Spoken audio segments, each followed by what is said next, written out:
If I told you that there was a business that generates over $2 million annually and whose success was built on old school grassroots marketing tactics, you'd probably want to give them all the credit in the world, right? I mean, this is a huge success story. Unfortunately, many people don't give the credit that's due because this business operates in the sex industry. Dun, dun, dun. Oh, yes. Today, we're joined by Shane Harrington, the owner of Club Omaha. Now, Shane has built an incredibly successful business from scratch, from nothing. Today, we are going to give him the credit that's due, and he's going to share with us the ways in which he built his business successfully. Hello, and welcome back to Midwest Mindset.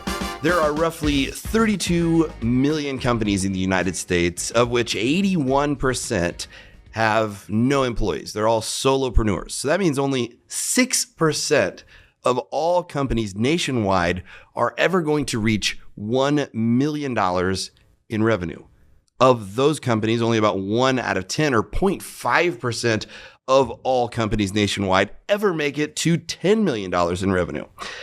If your company or my business or anybody's in the state of Nebraska hit these goals and achieve these accomplishments, they would be celebrated. We would be asked repeatedly, what's the secret to your success? How did you do it? That's not necessarily how things have played out for our guest on today's podcast. Shane Harrington, I feel like you are a man of mystery. I'm excited to have a conversation with you today about entrepreneurialism and your business chops. The success that you built, you can't deny.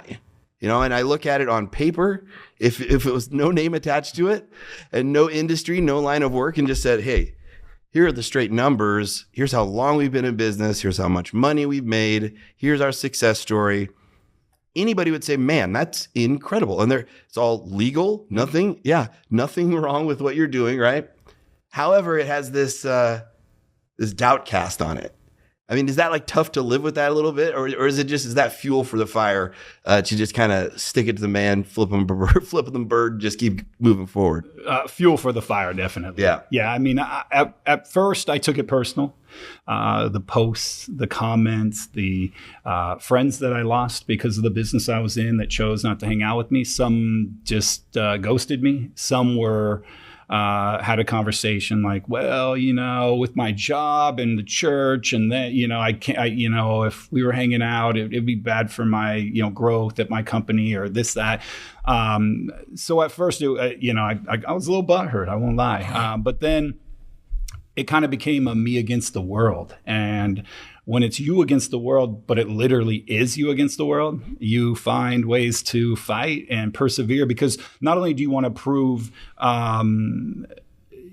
your friends wrong, you want to prove everyone who is commenting and hating on you and says you're this, that, or whatever. Well, the proof is in the pudding. If you can be successful, nobody can really argue with that. I mean, 51% of all businesses in the United States will fail in their first 3 to 5 years.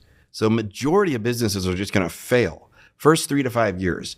And all these statistics that I'm rattling off here today, they're staggering. It is an uphill climb. It is a battle to get to that top of that mountain, right? Yeah. And to do it and then do it again and again and again and do it on a level that I think very few businesses see in our state here in the Midwest, especially, and then to not get that credit. That was really my big motivator for initially wanting to have you on. When we started this podcast, the partner at the time that we were having on the show opposed to you being on the show. I believe it. Due to some religious beliefs. And so it kind of got put on hold. And I'm glad you're here today because I do feel like it is unfair. It is unfair that we judge men and women, especially in this industry, who are not doing anything wrong. They're doing it by choice. They make a great living. It is sex is something everybody hates talking about. Yeah. And I feel like everybody loves. But everybody loves, and everybody's obsessed with it. Here's a number that will blow your mind. And I want to ask you how you built this. So correct me if I'm wrong. Over 50,000 is it your mailing list or 50,000 subscribers on your website? What's this like 50,000 number that you've built up? It's like a subscription. Yeah. So we did a membership and people would fill out a membership form and subscribe. And I think actually through all of my clubs, we reached nearly 100,000. But at Club Omaha, it was 50,000 when we stopped doing our membership But still, program. Like, you know how much I would give for a 50,000 member subscription list? Yeah. I mean, how much would any business give for 50,000 members of their own tribe? Yeah, because like you said, it's 50,000 of your people. You can buy mailing lists anywhere. Oh, yeah. Most of the people on that list, maybe 2% of them actually are interested in the product you're selling. Go get for us. 50 we have them people. all. Yeah, go get 50 people to sign up voluntarily for something related to your business. And then, try and take that to 50,000. So when you first started out, I know you are notorious for making the news, which we'll get to in a second. I'd like to, I guess, maybe ask you this to start. Like, why do people love to hate you so much? Like, what do you think it is? Is it your Is it your success? Is it the fact that you are successful despite all the haters, that you won't back down? Like, what is it that just, you mention your name and people like, I mean, I used to think I had a face that angered people, but man, I mean, no, my you mentioned name Shane Harrington and it's like, it changes. Gets some people going. I think it's a combination of everything. You know, I got in a lot of trouble in high school. I was voted most likely to end up in the Nebraska State Penitentiary. So prison was where people thought I was going to go. I ended up being the first person in my graduating class of like 732 people to make $1 million. So I wasn't supposed to make it. I didn't have family money. I grew up poor. I didn't go to college. No one loaned me any money to do my business. And I think that upset people because the status quo is that you do these steps to become successful and you don't deviate from them because they're pre-put in our minds from when we're children and we go to elementary school and middle school and high school and then off to college, that you have to take these steps and follow this protocol and be a good person in their mind, them being the church, them being the people who followed that protocol. They have to sign off. They have to approve. Yeah, it has they to have be, to allow it. It's a control thing. Yeah, because when I made a lot of money the first time, my wife and I had bought a house in Wilderness Ridge Golf Course in Lincoln, Nebraska. And we lived next to like judges and all the well-to-do, had a Corvette and the license plate said paid for because I was proud. I was able to write a check for a brand new Corvette. And I remember getting my mail one day and one of the older gentlemen that lived in our house area, he looked at the license plate and he said, paid for. How'd you do that? And it was just like, wow, like it really is like that. He's probably, looking back, maybe 68 years old. I was maybe 31 or 2. And so to him, I clearly didn't follow the correct protocol and it upset him. So I think that's, number one. And then number two, obviously, sex. People don't want someone to speak freely about it, to encourage people to speak about it, to engage in it, to have fun with it. And those are my two things, I would guess.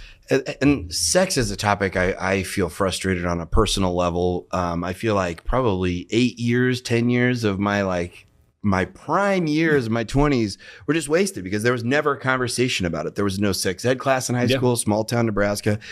Parents didn't have to date. And thankfully, they haven't brought it up like recently. But to date, no conversation about it whatsoever. We didn't have the internet. Like Pam and Tom and Lee, the sex tape was like the first introduction to that when I was like a senior in high school. And we were like, wow. Yeah. We're like, oh my God. Like, there was no roadmap to follow. There's a lot more information out there, for good or bad, for kids today online on the internet. But it really is frustrating that we can't just talk about it, because I think that's what shuts things down. You say, okay, well, I'm a dancer. I'm a professional dancer. I'm an escort or whatever. You work as a sex worker. People don't even know what that means. I mean, there are a lot of legitimate workers in the sex industry who they just sit behind a camera at their computer all day long, right? And they just produce content. And so, but there's this stigma that comes with it. I'm curious, with your entrepreneurial start, did you was that related to sex, or what was your first? How did you make your first million? First million, was on the internet website, an adult website. My ex-wife, she became, kind of a big deal in Lincoln, Omaha, Nebraska. I was able to place her in some magazines, and so she started getting a following. My research told me that we need a place to send people so they know what she's doing next. I thought simple, like, oh, she'll probably do another magazine. We can promote that. Linked up with someone who said, no, you need an adult website. Like you need to create content. I didn't even know how to barely turn on a computer. Like what year was this, by the way? This would have been in 1999. Oh, wow. Yeah, Okay. So like the beginning of like AOL chat room days. Oh yeah. Dial up internet. You couldn't, sometimes it took 15 minutes to get the connection, the whole bit. So so that was it. But we got in before anyone did. We were able to build, at the time, and still to this day, actually, the most successful single girl website in the world, thanks in part to the churches and the city of Lincoln, who found out about this website and attacked us with everything they had. And they ended up ticketing my ex-wife for being nude in a public place. But the catch was they actually didn't catch her nude in the public place. They saw a picture on her website in a bar in downtown Lincoln, and they gave her a public they're really nudity. Trying to stretch there. Well, the thing was it was the scariest thing that ever happened, but also the biggest blessing we ever received, because here's my ex-wife calling me from work saying, the police are here. They're giving me a ticket. They want to take me to jail for public nudity. Those pictures that we took at the, bar downtown, it was Mars Bar was the name. It's not in business anymore. But we freaked out. We're thinking about closing this thing down. And next thing you know, we're getting calls from every newspaper across the world, not just in the United States. They said, you're the first person to ever be ticketed from a picture off a website. This is a huge constitutional issue. All these law firms started calling, and Jay Leno's talking about it. It's one of his jokes of the night, because he has these jokes, and he has a joke about her. She's the little part going across the bottom of CNN, and we're like, holy shit, what just happened? And from that moment on, it just exploded, and then we just outworked everybody. Yeah. We didn't stop. It was like we accomplished this, the next, and we just kept going and ran until millions of dollars just came rolling in.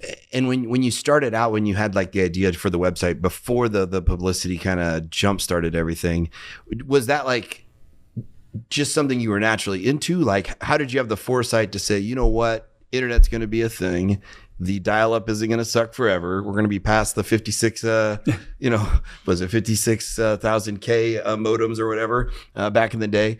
What was it that made you say, this is where I'm going to invest and dedicate my time? Well, I'd watched a show. I don't even remember what channel it was, but I'd watched a show, and it was this guy, and was explaining how the internet was going to be like the next big thing, like the biggest thing ever, and he really hyped it up.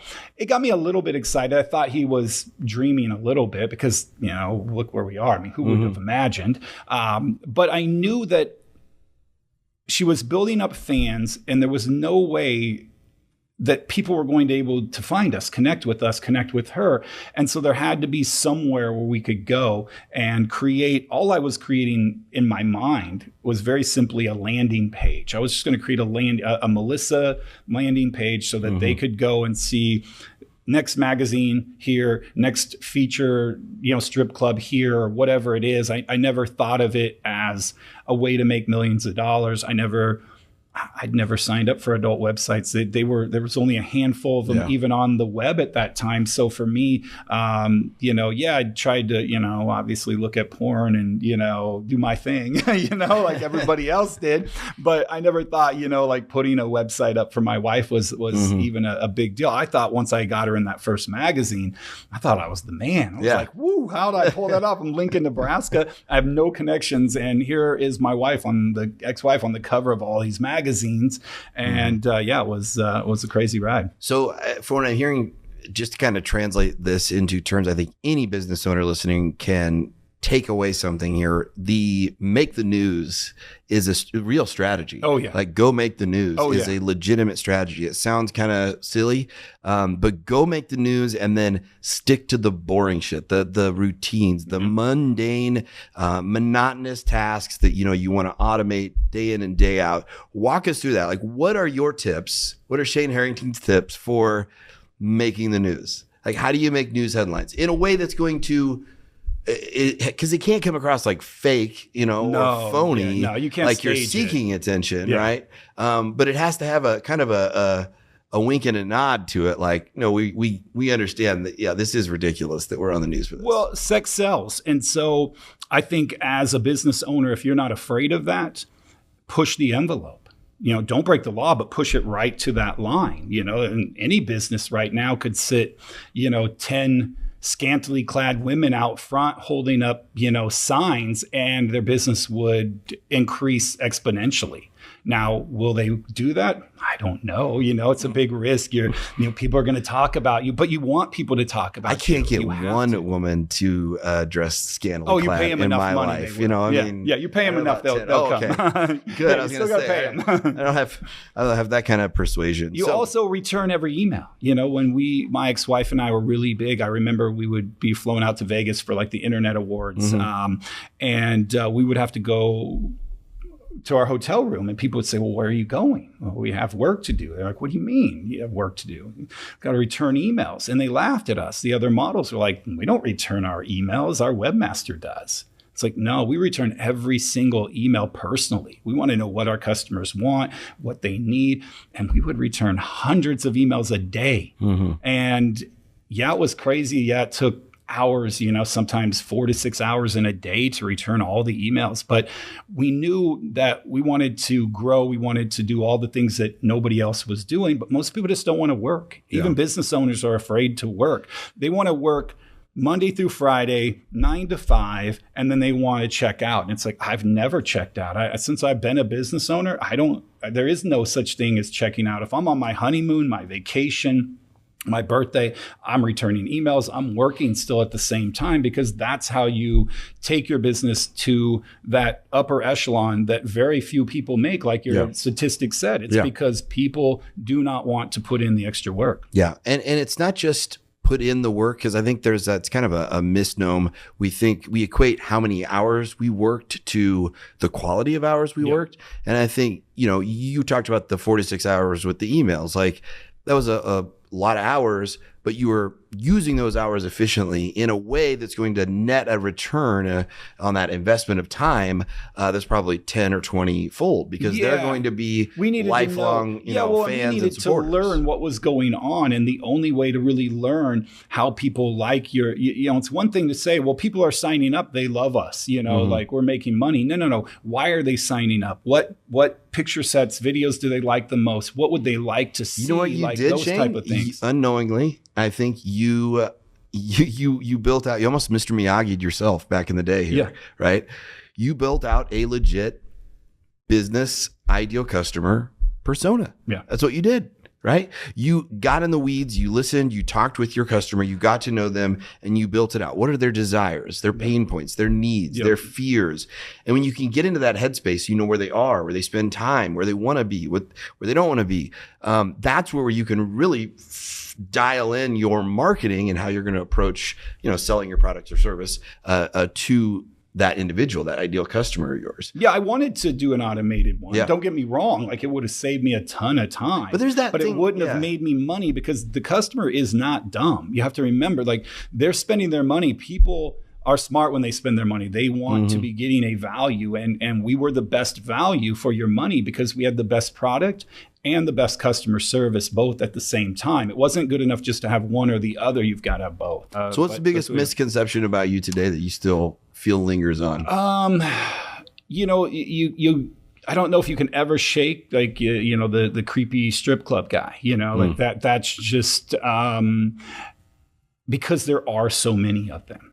People always say, like, do you feel like you were unfairly treated? Well, of course I did. My civil rights were violated, and I proved that in court. But I understand why sometimes. Now, I don't understand the churches and things like that, but I understand that you see those 60 Minutes and 20/20 specials, and they are about the creepy strip club owner who was hooking his girls on drugs and was prostituting them out and was encouraging underage girls to drink and things like that. That is kind of how that name or that thing got associated, obviously, with us. They not just were an easy target because they were in a business that people didn't like. They actually held true to exactly what people thought they were. They actually were. Some people earned the reputation. Yeah, and it was which is unfair to other people who may be doing it a different way. Well, it's actually what made me get in the strip club business. So my ex-wife would feature, when she became very well known, she would feature all over the country. Strip clubs would hire her to come in, and I obviously met them because, I work hand in hand with her. I did all her contracts and everything. And almost all of them were complete pieces of shit. Really? Yeah. They were sleeping with 17 different girls. They were, partying every night with them. They were getting drunk and doing coke in the bathroom with the customers and things like that. Sounds like a normal day here at our studio. So what I thought was, I at that time I had a lot of money. But I thought, if I ever decide to go into a different business, I'm going to go into the strip club business, and I'm going to try to run it as close to a Fortune 500 company as you can. We're going to have contracts and rules and regulations, and everyone's going to follow them, from me to security to the dancers to whatever. And when I would tell this to owners, they'd just laugh at me. They'd say, "Oh, you're dreaming. Can't be done. You don't know these girls. They'll screw you over in a second, blah, blah, blah, blah, blah." I said, no. I really think you can create a more positive environment. Sure, it may be harder to get your staff of girls that follow that protocol, but I believe if you do it, you will reap the benefits for years to come. And so when I decided to get in the business, that was my thing. How do I help make these girls better? How do I get them to quit smoking, quit doing drugs, quit drinking? How do I get them to build their credit up, to save money, to invest money, to come up with a 2 to 3 year plan? Because I tell every girl that comes in and trains with me, I say, tonight is your first night at my club. I guarantee you I'll make you life-changing money and I will keep you safe. Those are my 2 promises to you.